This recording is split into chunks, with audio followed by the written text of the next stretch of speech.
Pemirsa, Anda kembali di Selamat Pagi Indonesia. Kita akan masuk ke informasi. Ada persyaratan tambahan bagi Anda yang tahun ini perdana membuat surat izin mengemudi.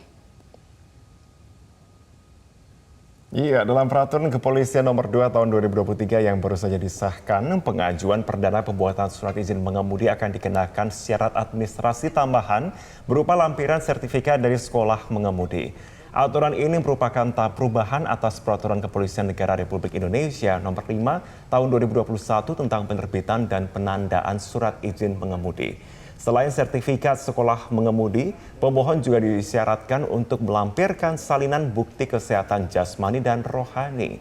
Kesehatan jasmani meliputi penglihatan, pendengaran, dan fisik secara umum, sementara aspek rohani meliputi kemampuan kognitif, psikomotorik, dan kepribadian.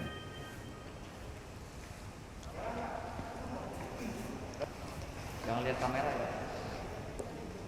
Lantas sudahkah aturan baru ini diketahui masyarakat? Kita tanyakan langsung bersama rekan kita, ada Zosa Utapia saat ini sudah berada di kantor Samsat dan Mogot Jakarta Barat. Zosa, ada sejumlah perubahan dan mungkin bisa dikatakan pembaharuan dalam penerbitan surat izin mengemudi tahun ini.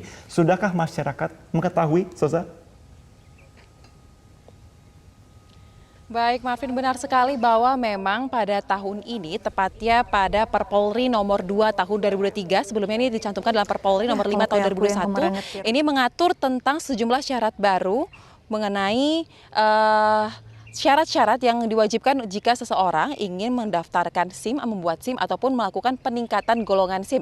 Di mana salah satu ataupun syarat baru tersebut ialah terkait dengan adanya sertifikat izin mengemudi dari sekolah mengemudi dan juga terkait dengan harus merupakan warga yang memiliki aktif dalam kepesertaan BPJS Kesehatan.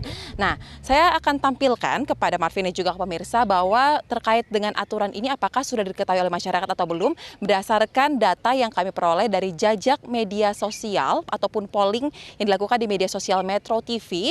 Ini ada gambaran yang cukup signifikan nih, Marvin. Di mana kita mulai lebih dulu dari jajak polling yang dilakukan di Twitter. Di Twitter ketika dilakukan polling, apakah warganet mengetahui bahwa ada syarat baru ketika hendak melakukan pembuatan SIM ataupun peningkatan golongan SIM? Ternyata jawabannya sangat signifikan di mana mayoritas warganet mencapai angka 81% tidak mengetahui terkait dengan aturan baru tersebut. Lalu kepada yang mengetahui, ini kurang lebih di kisaran 19%, ditanyakan kembali apakah tahu alasan mengapa dicantumkan syarat baru, dan lagi-lagi ternyata jawabannya sangat kontras, yaitu tidak mengetahui alasannya. Kemudian seluruh netizen tersebut juga dimintakan lagi pendapatnya mengenai apakah setuju jika ada aturan baru untuk dapat membuat SIM ataupun peningkatan golongan. Ternyata jawabannya adalah tidak setuju. Nah, jadi kita simpulkan ya bahwa dari media sosial Twitter ini mayoritas warganet tidak tahu dan tidak setuju dengan adanya aturan baru tersebut. Tetapi Marvin dan pemirsa, gambaran berbeda bisa kita lihat dari hasil polling yang dilakukan di media sosial Instagram Metro TV. Di mana jika ditanyakan kembali pertanyaan yang sama, apakah mengetahui adanya syarat baru? Dan ternyata warganet mengatakan mereka mengetahuinya. Ini kisaran angkanya kurang lebih di 70 sekian persen. Kemudian jika ditanyakan lagi apakah menyetujui ada syarat baru yang harus dipenuhi jika ingin melakukan pendaftaran SIM ataupun peningkatan golongan SIM, dan mereka mengatakan bahwa mereka menyetujui jika memang aturan baru tersebut memang harus diterapkan. Jadi dari dua media sosial ini kita dapat simpulkan bahwa warganet masih terpecah suaranya, ada pro kontra terkait dengan aturan baru tersebut. Dan jika kita bahas lagi Marvin dan juga pemirsa, sebenarnya mengenai aturan baru ini sudah dituangkan dalam Perpolri nomor 2 tahun 2023, di mana ini diundangkan atau diterbitkan pada bulan Februari lalu.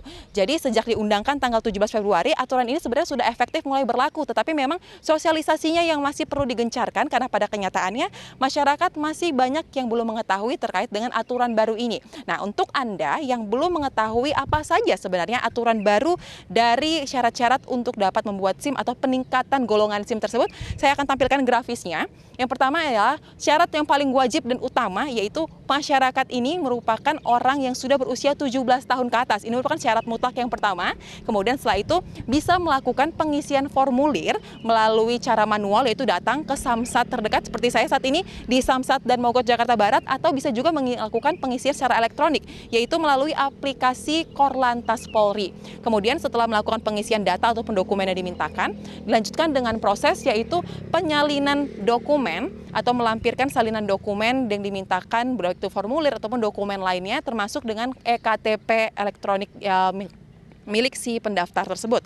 Nah, syarat baru yang harus dilampirkan ialah terkait dengan sertifikat mengemudi dari sekolah mengemudi yang tentu saja ini sudah terakreditasi. Nah, selain sertifikat mengemudi, nanti akan dilakukan juga yaitu proses perekaman wajah dan juga sidik jari dari seluruh jari-jari si pendaftar. Itu dilakukan secara langsung di gedung Samsat dan Mogot. Dan yang terakhir yang wajib dan juga ini merupakan aturan baru yaitu terkait dengan melampirkan kepesertaan BPJS Kesehatan ataupun JKN yang aktif. Setidaknya ada 2 hal ya, ini dicantumkan dalam pasal 9 Perpolri nomor 2 tahun 2003 tersebut, yaitu sertifikat mengemudi dan juga keaktifan peserta JKN. Nah, baru setelah semua syarat dipenuhi, maka langkah terakhir ialah wajib untuk membayar penerimaan negara bukan pajak untuk dapat memperoleh SIM yang telah diurus tersebut. Ini merupakan sejumlah syarat-syarat yang harus dipenuhi dan harus wajib dilakukan oleh masyarakat yang ingin melakukan pengurusan SIM dan juga peningkatan golongan SIM.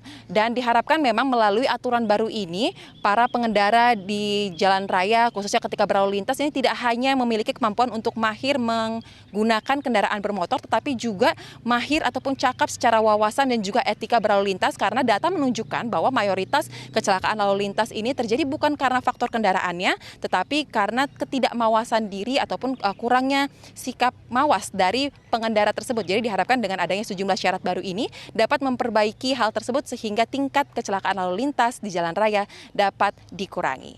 Demikian Marvin, kembali ke Anda di studio. Sosa, terima kasih untuk paparannya. Ternyata masih banyak yang tidak setuju ya. Terima kasih untuk informasinya. Iya, berarti kalau kayak saya dulu belajarnya dengan om atau dengan sanak saudara udah nggak bisa lagi daftar SIM karena harus sekolah resmi ternyata sekarang. Betul, untuk menghindari yang di jalan-jalan pakai sen kiri dan belok kanan ataupun sebaliknya itu kan banyak ya.